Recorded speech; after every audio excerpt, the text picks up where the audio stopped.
Have you heard that Google BigQuery can scan billions of rows of data in just a few seconds? That's exactly why companies like Spotify, Twitter, Airbnb, and many others use it to analyze massive amounts of data. But before writing your first SQL query, you first need access to BigQuery. Let's set it up in less than 3 minutes. So what exactly is BigQuery? BigQuery is Google's fully managed, serverless cloud data warehouse. It lets you store huge amounts of data and analyze them using SQL without worrying about server storage or infrastructure. Google handles everything behind the scenes, so you can focus only on your data.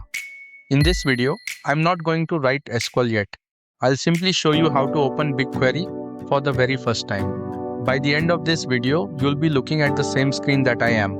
Let's begin. Open Google. Search for BigQuery. You'll see several results.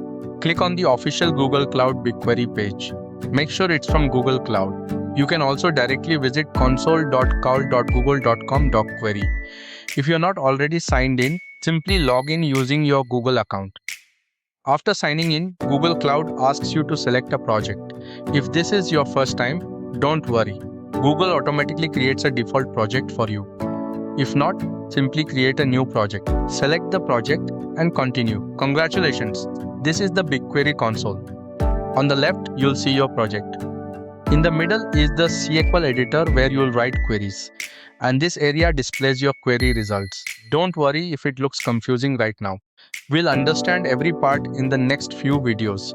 In the next video, we'll create our very first dataset and table and then write our first equal query inside BigQuery.